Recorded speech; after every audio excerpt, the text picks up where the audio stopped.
Kita Jadi harus jangan bahagia karena membagikan orang. Betul betul Pak. Ya. Jadi Pak Johari, prodi kita namanya Prodi Perjalanan Wisata. Awalnya namanya adalah Usaha Jasa Pariwisata Pak. Tapi karena ada SKWI tahun 2017 Pak Muhammad Nasir pada saat itu Kemendikbud membuat sebuah standarisasi nama nomenklatur semua program studi di Indonesia. Jadi usaha jasa pariwisata tidak ada, tapi pilihannya dia harus mengambil 3 pilihan, ada hotel, MICE, sama perjalanan wisata untuk diploma 3. Kebetulan kita diploma 3 nih Pak. Nah, kita akhirnya mengambil program studinya namanya perjalanan wisata. Itu tahun 2017. Nah, kita mencoba untuk memfokuskan, kita merubah sedikit kurikulum yang ada pada saat itu di tahun 2017 itu. Memang tidak banyak perubahan kurikulumnya, hanya minor. Jadi ada beberapa mata kuliah yang kita arahkan atau alihkan ke perjalanan wisata. Namun harus kita tinjau ulang lagi berdasarkan kebutuhan industri. Oleh karena itu, kami berharap banyak dari Pak Johari bisa memberikan gambaran kepada kita tentang job title, tentang mekanisme kerja industri di perjalanan wisata. Dan yang paling penting adalah kami membutuhkan spesifikasi Pak, spesifikasi SDM yang dibutuhkan dari industri perjalanan wisata. Membutuhkan baik itu knowledge-nya seperti apa, skill-nya seperti apa, attitude-nya seperti apa. Kalau skill-nya mungkin nanti terbagi lagi ada hard skills-nya atau soft skill-nya seperti apa, mohon diberikan kami pencerahan akan hal itu. Sehingga ketika kami nanti menyusun mata kuliah, menyusun kurikulum, menyusun materi pembelajarannya bisa sesuai dengan itu Pak. Gitu. Jadi memang dalam dalam pengembangan kurikulum ini kami mencoba untuk based on industri gitu, berdasarkan industri. Tetapi tetap kita mengacu pada SKKNI. Nah, kita coba untuk melink and match-kan begitu Pak. Visi misi ini pada umumnya hampir sama lah, hampir semua universitas gitu ya. Nah, di sini kita ada program studi perjalanan wisata ini menciptakan SDM pariwisata yang berwawasan nasional, global, profesional, dan kompetitif. Ini pun juga mungkin masih akan kita coba lakukan revisi begitu Pak. Kalau misinya tetap kita pada 3 aspek: pendidikan, pengajaran, penelitian, dan pengabdian. Gitu. Pak Johari, sekedar informasi, kami saat ini menyusun sebuah roadmap Pak, roadmap program studi. Jadi ada rencana lah, gitu. Rencana besar kami di UNJ, kampus UNJ ini, sebenarnya rencana besarnya itu adalah ingin membuat Fakultas Ilmu Pariwisata. Nah, di kami itu ada jurusan Tata Boga. Karena dulu kan IKIP Pak, mungkin Pak Johari apal ya. UNJ itu. Anak saya kan di UNJ S2, dari S1 ke S2. Oh gitu. S1-nya di UNJ juga? Iya, S2-nya UNJ juga. Oh, jurusan apa Pak? Lagi skripsi manajemen pendidikan. Oh, manajemen pendidikan. Oke, baik, baik, baik. Kita sih. Mantap, mantap ya. Jadi Dulu kami ini hafal banget saya warung yang di belakang tuh kan. Anterin kantin M. makan mie ayam. Oh, Lanjut lanjut. ya, wah, penuh kenangan nih. Nah, ini adalah rencana kerja kita 5 tahun dari tahun 2020 sampai 2025 Pak. Dan kemarin karena pandemik jadi kita cooling down. Nah, 2021 ini kita mencoba untuk kembali bergeliat untuk supaya peta jalan ini bisa berjalan dengan baik sehingga tujuan besar kita di ujung ini adalah Fakultas Ilmu Pariwisata ini bisa terwujud. Nah, di tahun 2022 target kami adalah kita reakreditasi gitu ya. Memang saat ini akreditasi kita A, tapi kita coba pengen naik ke unggul. Yang kedua, tahun 2024 target akreditasi kita adalah TEDQual. Nah, dari dua tujuan ini, dua goals ini yang mau kita capai, ini dua-duanya ini salah satu syaratnya adalah learning based outcome gitu Pak. Jadi kita harus melihat bagaimana outcome ini bisa benar lulusan-lulusan kita ini bisa diterima di industri. Artinya link and match antara kebutuhan industri dengan apa yang kita berikan di kampus ini bisa match gitu, bisa ketemu gitu. Nah, ini sehingga kami butuh masukan dari Bapak untuk supaya kurikulum kami bisa sesuai dengan kebutuhan industri. Nah, ini target kita yang kedua. Kita ingin akreditasinya dari nasional naik ke internasional, dan setelah itu kita mendirikan program studi baru, dan endingnya adalah Fakultas Ilmu Pariwisata. Pak Johari, kami coba memetakan profil lulusan kami, Pak.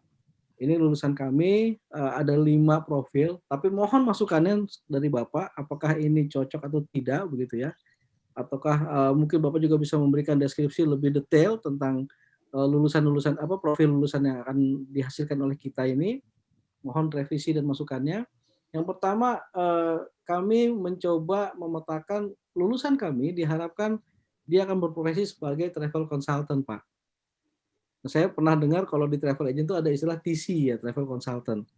Nah, ini kami mohon apakah di industri ini eh, seperti apa sih travel consultant, SDM-nya seperti apa sih yang dibutuhkan, skill apa yang memang harus dimiliki oleh mereka, kemampuan apa dari mulai yang kecil mungkin sampai yang besar begitu ya.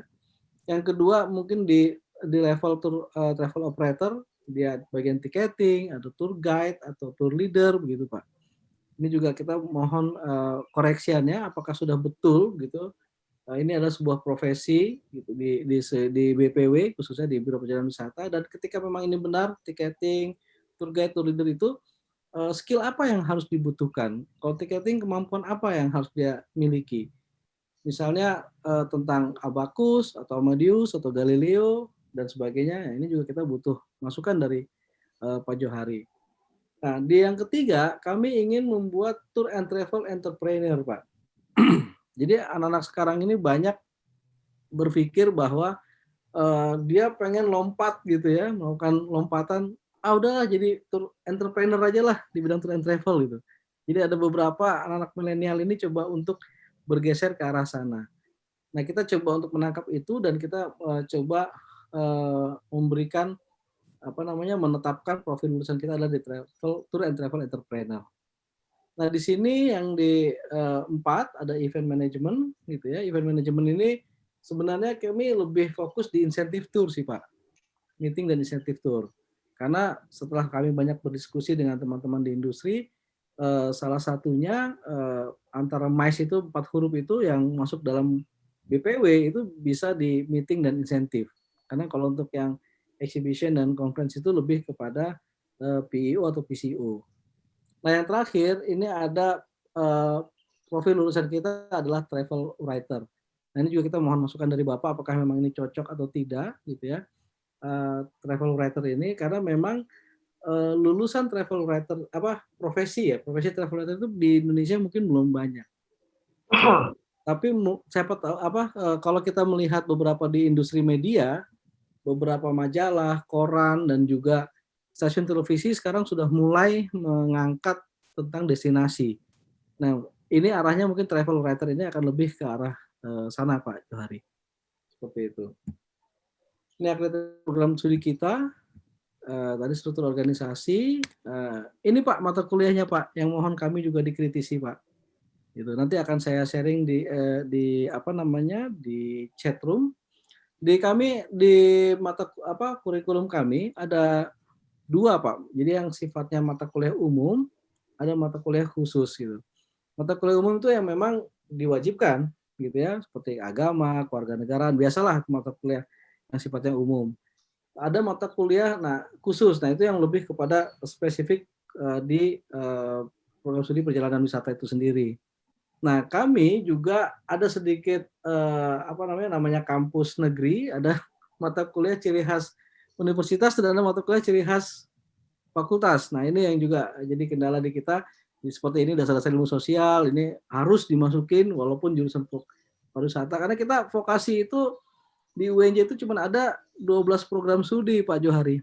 Sisanya itu yang 100 sekian, itu adalah science semua.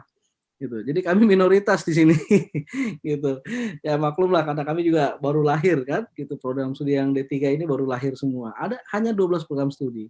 Jadi kami harus mengemban kewajiban yang mengikuti jurusan-jurusan lain atau program studi lain yang ada di UNJ. Ada dasar-dasar ilmu sosial gitu ya, dan sebagainya. Nah, di sini kami mencoba mata kuliah khusus ini kami petakan, ada komunikasi publik, ada akomodasi hotel dan restoran, ada pengantar pariwisata, pengantar pemanduan, sejarah Indonesia, ada geografi pariwisata 1, ada sosiologi pariwisata, ada kebudayaan dan kesenian, ada etika dan kepribadian, ada wisata museum, ada bahasa Mandarin. Jadi kami memakai 2 bahasa, Pak Johari. kami memilih bahasa Inggris dan Mandarin. Dulu kami memakai bahasa Perancis gitu Pak, tapi dirubah Jepang, kemudian diganti lagi Mandarin karena kita melihat tren pasarnya. Nah, ini juga kita butuh masukan dari Bapak. Mudah-mudahan eh, pilihan kami betul gitu dalam pemilihan bahasa karena Mandarin sekarang marketnya cukup besar. Nah, ini pendidikan warga negara dan sebagainya, ini mata kuliah umum. Akuntansi di dalam bisnis perjalanan wisata kami masukin juga nih Pak. Mohon dikritisi juga apakah cocok atau tidak, atau dibutuhkan atau tidak dalam profesi di BPW nantinya. Terus di sini yang pasti ini dibutuhkan perencanaan operasional perjalanan wisata. Jadi kami bagi dua, ada 1 dan 2 mata kuliah ini, perencanaan operasional perjalanan wisata. Yang satu ini untuk domestik, yang 2 untuk internasional. Pemasaran pariwisata juga sudah ada psikologi pelayanan, ini juga menjadi wajib. Terus ada pemanduan wisata budaya. Kita coba untuk melihat bahwa Indonesia memiliki kekayaan budaya, jadi kita buat pemanduan wisata budaya. Kita juga punya geografi 1 dan 2. Geografi pariwisata 1 dan 2 ini lebih, kalau 1 lebih ke domestik, 2 lebih ke internasional, Pak. Jadi pemahaman tentang destinasi sehingga mahasiswa tidak calon lulusan kita ini tidak salah dalam membuat itinerary, dalam membuat paket atau membuat tour produk begitu ya, biar sesuai dengan destinasinya begitu kondisinya. Terus juga tiketing ini kita masih gunakan nih Pak, walaupun di beberapa kampus tidak menggunakan. Nah ini yang kita juga butuh masukan dari Pak Johari. Karena kita saat ini menggunakan ada tiketing 1, ada tiketing 2. Tiketing 1 itu lebih ke domestik, tiketing 2 internasional. Jadi kita menggunakan sistem Sabre, Amadeus, Galileo. Gitu, itu yang kita gunakan. Terus ada bahasa Inggris. Nah, di sini juga kita ada dokumen perjalanan, Pak, kaitan dengan visa dan paspor, KITAS dan ITAS. Terus di sini ada P3K, ini sebenarnya ini juga pengen kita rubah sebenarnya Pak, jadi K3 mungkin. Nah, ini juga menjadi bagian penting menurut kami, tapi juga mohon bantuan penilaian atau pengkritisan Bapak bagi nanti lulusan kami, Pak. Ada geografi kebencanaan, ini juga kita berikan pengetahuan dari aspek geografi kebencanaan. Dan seterusnya Pak, di sini juga ada manajemen angkutan wisata, terus ada promosi pariwisata, dan yang paling besar ini ada 4 SKS, ada manajemen bisnis perjalanan wisata. Ini kita berikan karena dengan harapan lulusan kami bisa terserap di industri perjalanan wisata, tour and travel agent Pak. Kita juga punya wisata ekologi. Nah, di sini kami memotong meeting, insentif tour dan jasa impresariat. Jadi di sini harusnya ada exhibition dan conference itu kita hapus, kita hanya meeting dan insentif tour saja. Nah, terakhir ada praktek kerja lapangan, ini kita magang di industri sekitar 4-5 bulan dan diakhiri dengan tugas akhir. Ini rangkaian dari kurikulum kita Pak Johari. Nanti saya upload di chat room begitu, dan kami mohon masukan dari Bapak terkait bagaimana kebutuhan industri terkait dengan SDM ke depannya begitu. Mungkin itu saja Pak Johari yang bisa saya sampaikan. Saya kirim dulu via chat room. Saya kembalikan ke Bu Lala. Oke, terima kasih Pak Rahmat atas paparannya. Itu sekilas paparan tentang prodi kami dan kurikulum yang sekarang kami jalankan, Pak. Karena kita mau mengembangkan kurikulumnya, maka kita sangat butuh bantuan masukan dari Pak Johari berkaitan dengan kebutuhan industri, Pak. Dengan lulusan kami, apakah yang tadi itu gambaran secara garis besar harus dirubah, ditambah, atau seperti apa? Mungkin selanjutnya kita berikan kesempatan kepada Pak Johari untuk memberikan masukan kepada kami, Pak. Silakan Pak Johari. Terima kasih Pak Rahmat. Assalamualaikum. Waalaikumsalam. Pak Dewi. Pak Ibu Rizka, Ibu Lala, Ibu Herianti, Ibu Rahmat, dan Ibu Revi. Diberikan kesempatan ini suatu kehormatan buat saya. Saya ini diundang tapi nggak ditanya nih CV saya kayak apa gitu kan. Apa saya akan bisa memberikan masukan yang bagus kan. Bisa aja saya lama di industri tapi saya cuma jadi pemilik doang gitu kan. Nggak kasih apa-apa. Kok Pak Rahmat pede banget undang saya gitu kan. Biasanya kalau jadi narasumber saya ditanyain CV-nya segala macam, baru approve. Tapi ini enggak. Kayaknya kok percaya banget sama saya nih. Kalau menurut saya sudah semuanya bagus Pak. Terima kasih ya. Baik, saya memperkenalkan diri saya. Baik, Pak. Saya lahir tahun 66, lulusan D3 Akademi Buana Wisata dulu di Cempaka Putih ya. Sekarang entah kemana saya juga nggak tahu, lulusan kampusnya udah nggak tahu kemana. Lulus tahun 1988. Ya. Saya cerita dikit ya Pak ya. Ya, silakan Pak, silakan.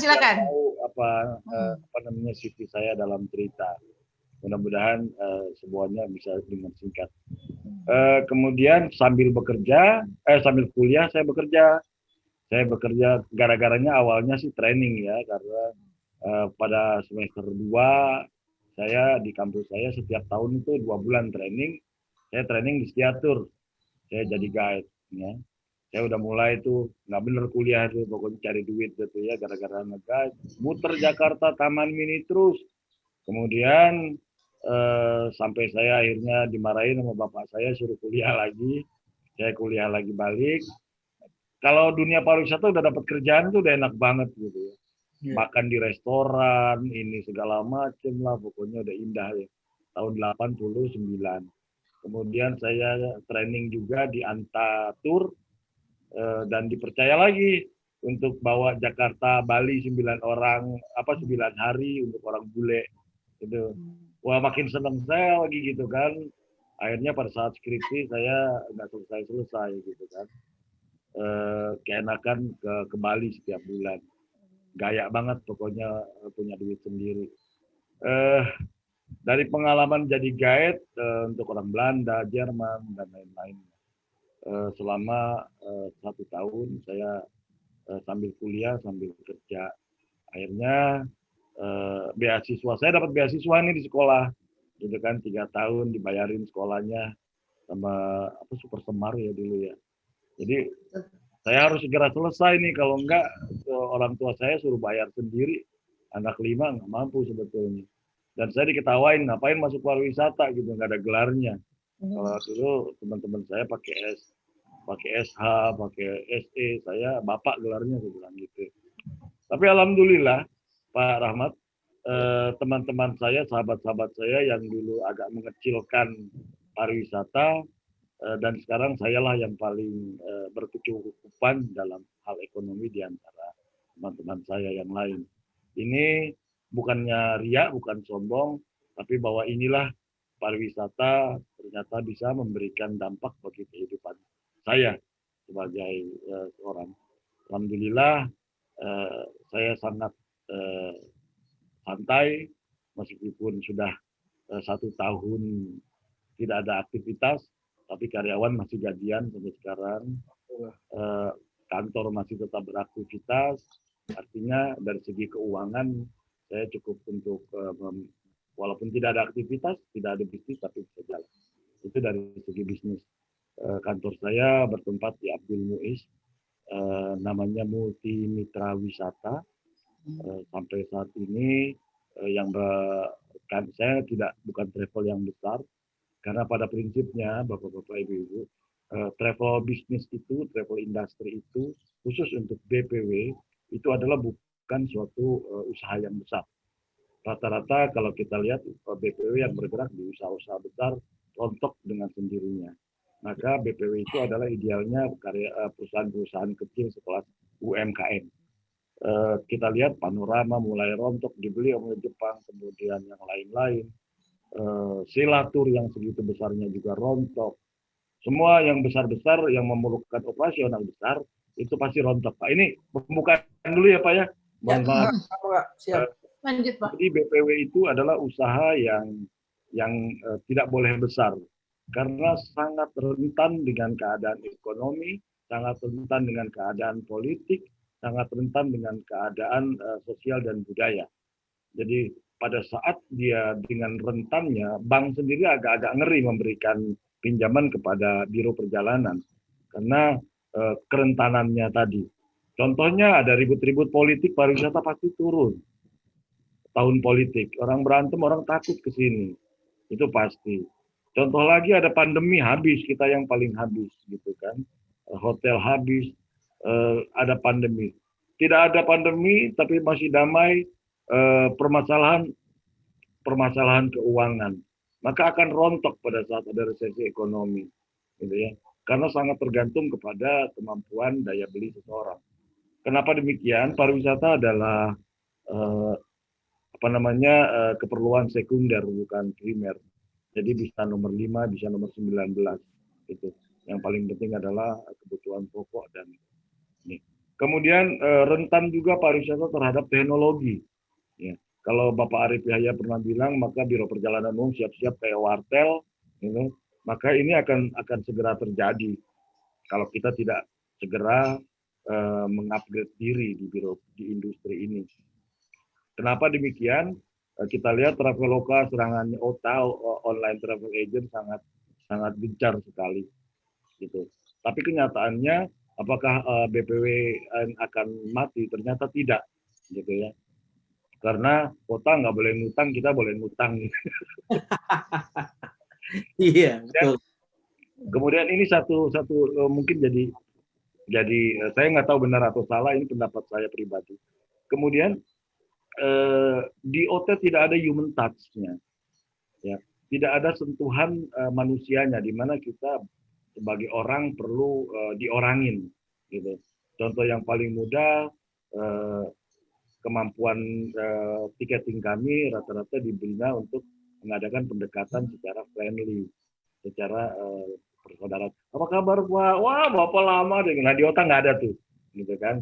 Nah disitulah kami unggul. Ya, kalau kami apa kabar Pak? Baik, baik. Nah, mendingan ke otak aja. Tapi kalau kami di travel, Bapak sih nggak main-main ke rumah, kirim kue. Jadi ada human touch-nya. Itu yang ternyata Pak Arif Yahya salah. Kita sampai sekarang masih hidup, gitu ya. Karena mereka nggak punya human touch.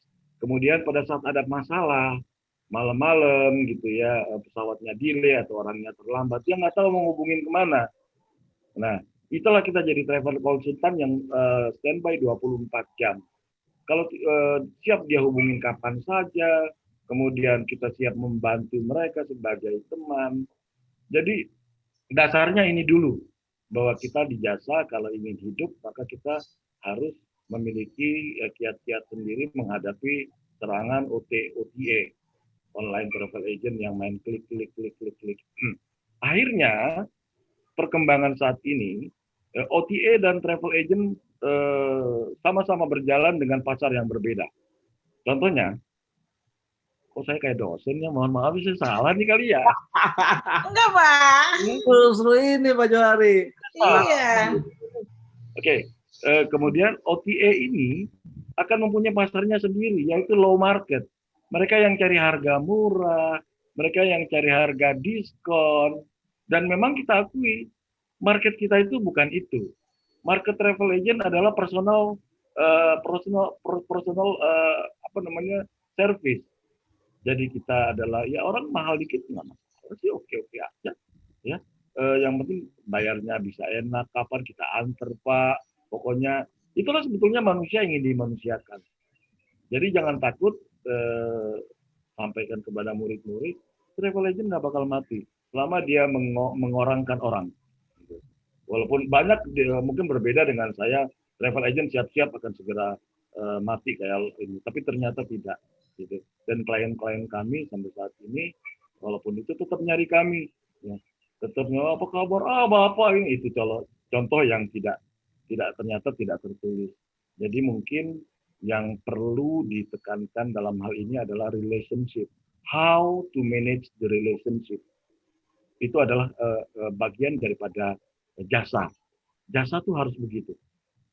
How to manage the relationship. Kalau tanpa itu, ya siap-siap.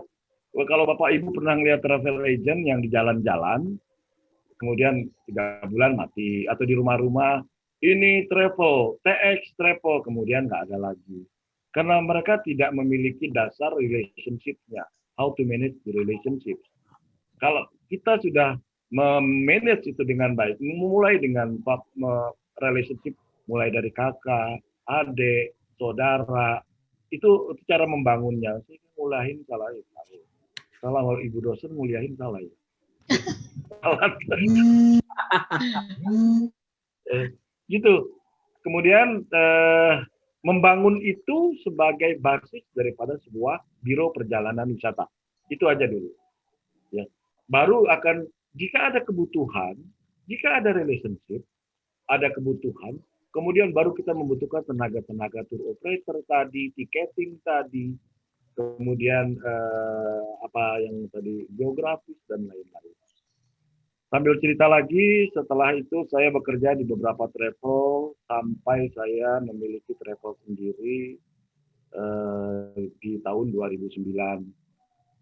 Karena capek kerja sama orang, digaji orang, makanya saya bikin sendiri. Kebetulan sampai saat ini saya cuma punya 7 karyawan, tidak banyak. Kenapa saya tidak banyak? Karena travel agent ini adalah rentan. So, kita jangan berharap punya 30 karyawan. Jangan banyak 40, maka itu adalah cost yang akan meruntuhkan. Maka manajemen yang tadi pelajaran itu tadi Pak, itu sangat berguna. Disesuaikannya, jangan berpikir travel agent harus seperti panorama besar bertingkat 9. Travel agent itu harus memiliki kayak banyak silatur, kayak Witatur. Jangan berharap itu adalah pengecualian, Pak. Tapi ribuan travel agent, puluhan ribu travel agent adalah UMKM yang cuma di rumah punya 1 meja, yang punya di rumah 3 cuma sedikit karyawan, dan itu adalah yang paling mampu bertahan dalam hantaman apapun. Karena kenapa cost operation-nya kecil? Ya. Saya setuju, nah saya akan rekrut karyawan yang kontrak beberapa bulan apabila ada proyek. Alhamdulillah proyeknya waktu sebelum pandemi nggak berhenti. Jadi yang karyawan tetapnya 7, tapi karyawan yang kontrak dalam 2 bulan, 3 bulan bisa silih berganti dalam setahun. Karena proyek demi proyek itu berjalan. Dari pengalaman ini, kemudian dari pengalaman itu saya hampir 33 tahun berkecimpung di bidang ini. Kemudian juga saya adalah mantan Ketua Umum Asosiasi Pelaku Pariwisata Indonesia. Kemudian dari segi SKKNI, dari segi itu saya adalah tim penyusun SKKNI BPW pada tahun ini. Jadi sekarang yang sedang digodok untuk diresmikan di Kemenaker ini adalah salah satunya adalah saya dari ketua tim insentifnya. Artinya saya mengetahui betul yang akan di kedepannya poin demi poin SKKNI yang kemarin itu dibikin tahun 2000 berapa ya? 2004 ya? 2004 dan baru diperbaharui. Maka perbaharuannya ini adalah menyamakan dengan SKKNI-nya ASEAN. Jadi sertifikasi yang akan kita lakukan nanti setelah bulan rencananya sih bulan Maret atau April ini diresmikan oleh Kemenaker, maka akan terdapat SKKNI yang baru dengan mengambil plek-plek dari ASEAN. Artinya nantinya yang sifat-sifatnya yang kemarin-kemarin itu sudah banyak yang dibuang Pak karena udah nggak sesuai. Ada juga IT IT di situ, pemasaran IT di SKKN itu. Mulai harus bersiap-siap merubah. Kemudian tiketing dan lain-lain yang Bapak minta itu tetap masih ada karena memang operasionalnya ada. Dan yang untuk kita tambahkan adalah insentifnya. Karena memang ke depan travel agent itu bisa hidup dengan insentif. Meetingnya tidak, kita tidak punya kemampuan biasa insentif masuk di travel agent di SKKN ini khusus, dan itu saya yang tangani. Kenapa insentif? Karena biro perjalanan dengan mengandalkan layanan hanya jual tiket saja ternyata tidak begitu baik. Maka insentif itu biasa PCO akan menyerahkan ke kita. Nah insentif inilah yang harus dikembangkan. Dan insentif ini adalah menjadi mata tajamnya dari travel agent ke depan nanti. Artinya kita berharap lulusan-lulusan dari UNJ ini adalah dilatih untuk kemampuan dalam menangani insentif. Nah, untuk menangani insentif ini adalah saya melihat adalah tingkat tertinggi kemampuan dari seorang dari profesi yang berada di biro perjalanan wisata. Kenapa? Karena di insentif ini dituntut kemampuan menyusun itinerary, menyusun quotation, tahu tentang budaya, tahu tentang transportasi, tahu tentang waktu, tahu tentang musim, tahu dan segala macam hal yang bersifat keperluan daripada suatu paket perjalanan. Jadi tahu tentang tiketing walaupun nggak terlalu dalam, tapi dia harus tahu. Nah, seyogianya ke depannya jangan travel agent hanya dibebankan untuk belajar OTA atau bagaimana Amadeus, itu akan bisa saja sebagai pengetahuan, tapi arahkan untuk pengetahuan menjadi seorang pelaksana insentif. Saya sendiri kemarin apalagi insentif itu biasanya bukan jalur-jalur wisata. Insentif itu biasanya jalur-jalur yang non-wisata. Saya kuat sekali di insentif. 2019 saya membawa 120 orang ke Amerika, ke West Virginia, bukan sama sekali tempat wisata. Kalau kita nggak tahu apa-apa, memang kita nggak tahu, tapi kita harus tahu. Tapi kalau perjalanan ke California, ke Los Angeles, saya tinggal lihat itu mudah. Kita cari orang Indonesia aja susah buat itu. Nah, kemampuan geografis yang tadi itu, ya, kemampuan geografis. Kadang-kadang ditanya Sampit itu di mana sih, nggak ngerti, gitu. Itu yang bahaya banget. Itu di mana sih nggak tahu itu anak sekarang. Saya banyak anak-anak magang di kantor saya. Kekurangannya adalah kemampuan geografis dan kemampuan berbahasa. Kemampuan geografisnya dia nggak tahu banyak. Kalau saya dulu kuliah itu benar-benar harus tahu banget. Disuruh bikin peta buta, disuruh tunjuk ini di mana, ini mau belajar betul saya tuh. Jadi saya tahu peta buta Inggris di mana, saya apalagi zaman kita nggak ada internet yang bisa dilihat. Itu susah banget baca buku soal budaya Inggris, baca buku. Sekarang enak banget gitu kan ya. Nah, tapi paling tidak kemampuan soal budaya juga perlu banget Pak. Jadi untuk menjadi seorang travel konsultan, maka dia lengkap menjadi semacam kayak buku guidance yang singkat, gitu. Tapi dia tahu. Gitu. Kebanyakan yang di tempat saya tidak tahu soal geografis dan kekurangan bahasa. Anak saya sendiri di NHI di semester 4 bagian pariwisata juga Pak, sama di BPW ya, calon penerus saya gitu. Jadi saya cuma punya 2 anak, satu di UNJ, satu di NHI STP Bandung. Nah, itu dari beberapa hal yang ada di otak saya saat ini Pak. Mohon maaf, saya nggak tahu apakah itu benar atau tidak. Maaf. Beberapa hal boleh ditanyakan, tapi sangat sekali bersangkutan dengan apa yang sudah saya kerjakan. Saya hampir 1 tahun menyusun SKKNI untuk ke depan yang sudah di ini. Kemudian D3 juga KKNI-nya, okupasinya, bahwa D4 itu sekarang ada di level 6. Kemarin saya menguji mahasiswa Trisakti yang D4 untuk level 6, karena untuk penguji level 6 di Jakarta cuma saya doang berempat yang bisa menguji, karena saya sudah di atas level 6. Artinya sayang sekali sebetulnya bahwa untuk vokasi D4 di level 6 daripada level BPW itu sangat jauh. Level 6 itu kan kelasnya manajer. Diharapkan kan D4 udah manajer ya Pak kalau masuk ke industri. Nah, inilah terjadi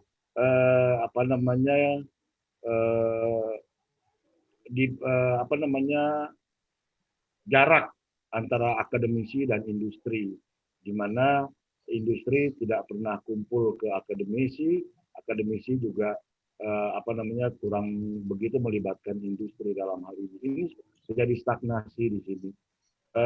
Saya terima kasih diundang nih. Mudah-mudahan berharap lulusan UNJ dengan bimbingan kita, saya sangat senang karena saya di industri, saya dilatih oleh pengalaman, sangat senang untuk memberikan ini karena bagaimanapun saya sudah alhamdulillah sudah dicukupkan oleh industri ini, maka saya punya kewajiban dari Allah untuk memberikan kembali apa yang saya punya ke industri ini, gitu ya. Paling tidak jadi ilmu yuntafaah gitu ya, jangan cari ilmu mengayakan diri. Alhamdulillah saya udah nggak bakal kaya lagi gitu. Tapi ilmu yuntafaah ini bisa menjadi tabungan buat saya gitu kan, gitu. Saya udah tidak muda lagi.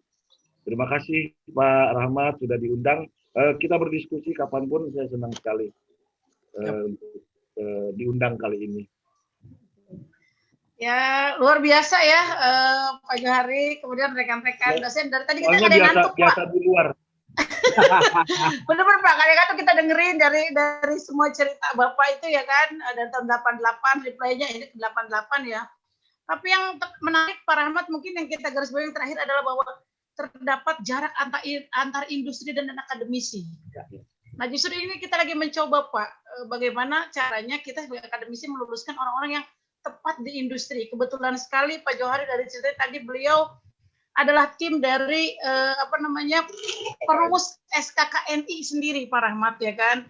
Banyak quote yang menarik yang saya ambil dari how to manage relationship, human touch. Tapi yang pasti yang terakhir ini yang benar-benar akhirnya wah pas banget nih kita ketemu orang yang luar biasa Pak. Tahu ke saya, CV saya Pak, kita ini udah search dulu Pak, plus Kirduk Pak, kira-kira dukun yang paling ahli nih urusan menjembatani nih Pak antara industri dan akademisi siapa nih? Wah, searching lah berdasarkan bukan Kirduk jadinya Pak. Nah, Pak Johari Soma jadi pas banget. Saya mencontoh yang kampus saya laksanakan ya. Nggak tahu benar, nggak tahu enggak. Di kampus saya itu cuma belajar 2 bulan, sisanya 2 bulan kita training.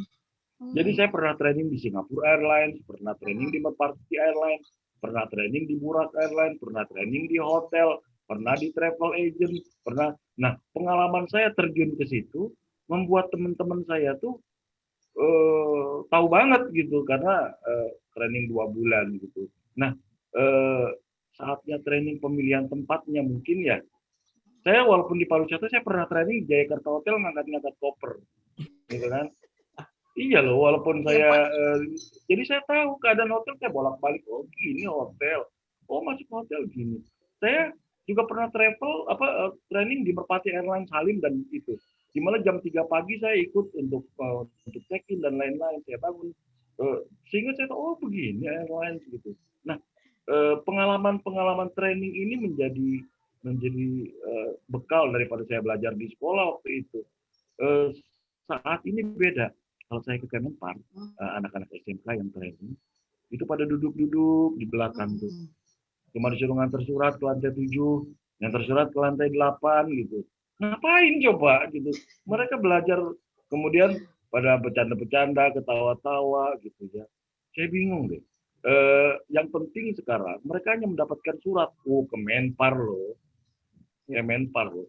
Anak saya sendiri ya.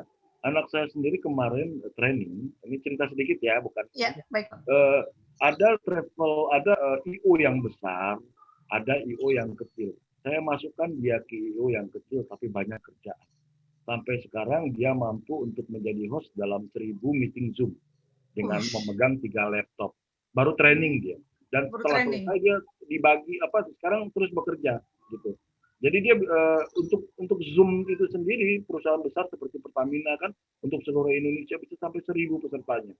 Itu perlu ada MC-nya, perlu ada panggungnya, ada 3 panggung sana, panggung sini, saya sendiri nggak ngerti. Ada kamera bergelimpangan di sana sini, lighting. Nah, dia sendiri mengurus dengan itu. Saya juga kaget waktu saya lihat kenapa. Tapi travelnya IO-nya IO kecil. Bukan kayak IO yang gede-gede gitu kan. Dia dapat itu. Dibandingkan teman-temannya yang bekerja di IO cuma suruh nge-sales saja. Iya, suruh nge-sales ke kantor-kantor teman-temannya dia gitu. Ini salah satu. Jadi tempat magang jangan cari yang bagusnya tapi lihat hasilnya.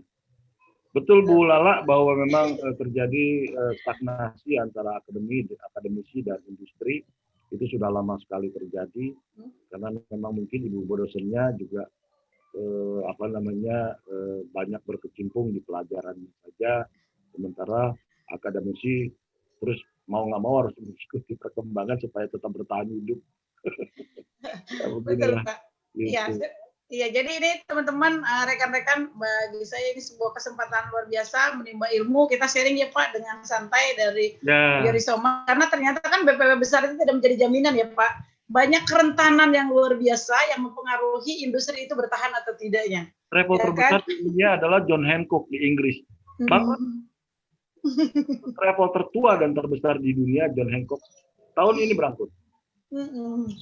Makanya berpikirlah travel agent itu adalah usaha yang bisa dilaksanakan di rumah dan izinnya memungkinkan melalui izin embusment kemarin itu izin untuk perorangan diizinkan.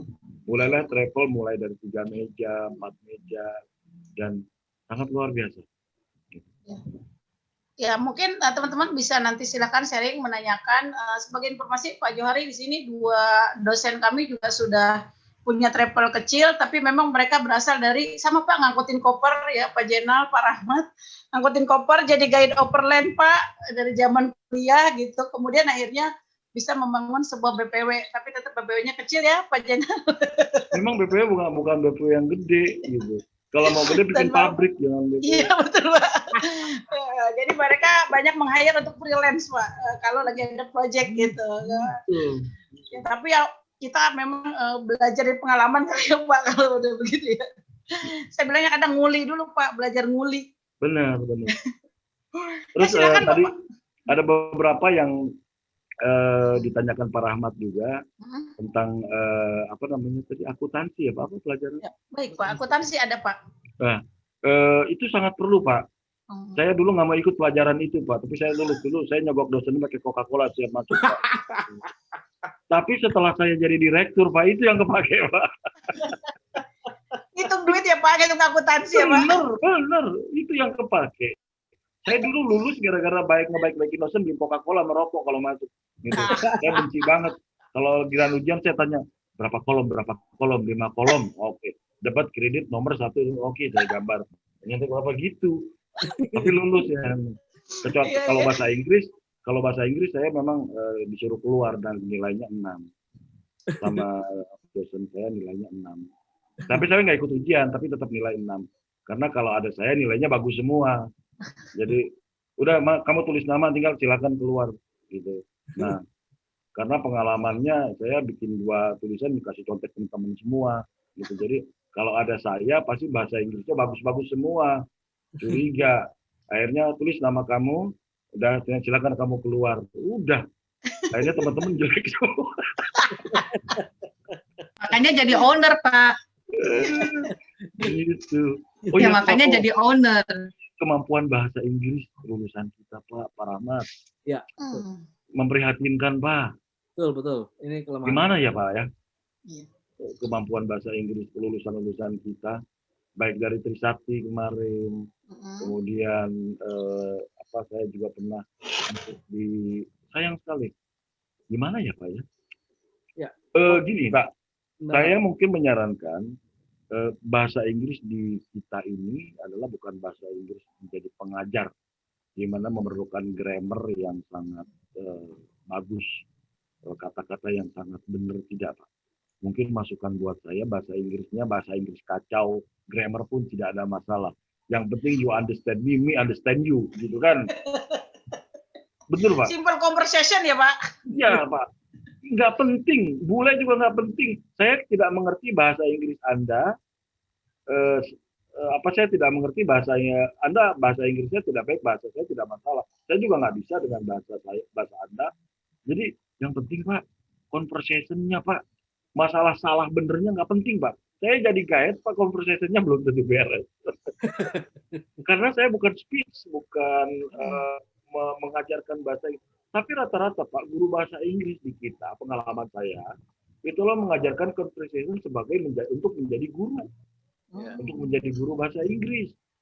untuk menjadi penerjemah. Kita enggak, Pak. Seorang guide itu yang penting you understand me understand you. Mimi Bapak yuyu lihat, lah ya. ya, Bapak lihat di Bali, Pak, bahasa Inggrisnya bener enggak, Pak? Ya. Gitu kan. Bapak lihat teman-teman di Singapura, Pak, kalau ngomong, no pay, you pay me 1,000 rupiah only lah. Oke lah, no problem lah, gitu kan. Di Malaysia also like this. Yeah. We don't need the grammar, but we need you understand me understand you. Salah itu jelas bahasanya. Gitu, Pak. Lebih Itu, Pak. kepada vocab ya Pak ya sebenarnya, penguasaan betul, vocabulary, Bu Reska. kosakata. Susah, Bu, belajar grammar. Orang Inggris saja grammarnya kagak bener, Bu. Saya pernah bekerja di New Zealand International School dengan menjadi HR dan GA manager, nyambi waktu itu, pengen tahu gimana saya membawahi hampir 21 guru asing. Gitu. Dia mengatakan, Johari, bahasa Inggris kamu lebih bagus dari saya, kata bulenya. Gitu kan. Kenapa memangnya? Saya grammarnya nggak sebagus kamu, bisa aja. Artinya, mereka memang grammarnya kacau belau juga. Gitu. Tolong ditekankan bahwa industri ini bukan industri yang akan turun di dunia resmi mengajarkan dengan grammar yang tepat, tidak. Yang penting itu. Dan itu kepake, Pak, saya berani aja ngomong pertama kali jadi guide kan, nggak pernah ketemu orang ini kan, blas. Mohon maaf saya nggak bisa bahasa Inggris dengan baik. No problem ya, udah ngomong aja sekena hati saya gitu kan, dan lama-lama dan itu yang membuat gitu. Tapi rata-rata kan kita takut anak-anak. Saya kemarin ada anak training, gitu kan. Saya coba suruh bawa Malaysia. Dia ada sepanjang jalan, gitu. Dia nggak ngerti bahasa. Ngomong aja kamu, nggak apa-apa ngomong. Takut salah. Nggak apa-apa salah. Itu bukan bahasa kamu. Bahasa kamu Indonesia salah, baru saya marah. Kalau bahasa Inggris nggak masalah. Gitu. Tetap nggak berani, Pak. Mungkin saran saya perlu ditambahkan native speaker, Pak. Buat khusus pariwisata. Jadi kebanyakan ya guru-guru di kita itu akan mengajarkan vocabnya, akan mengajarkan grammar ini yang masa lalu, masa sekarang, masa ini. Waduh itu pusing. Tapi kalau anak-anak itu dianggap pernah lihat pelajaran bahasa Inggris di internet, nggak apa-apa ngoceh aja biar nggak bener. Yang penting dia perbendaharaan katanya, vocabnya yang banyak. Misalnya, Ibu mengerti nggak kalau saya bilang, saya ini grammarnya ya, I can eat durian. Salah itu kan, I can eat durian, bisa makan durian, gitu kan bahasanya. Tapi orang udah ngerti. Ngerti misalnya, I go warung, nggak pakai tu, nggak pakai ing, I go warung, ngerti? Oh, oke. Misalnya, where do you from? Kan kalau yang benar kiannya, I'm from, enggak. I from, salah kan? I from Indonesia.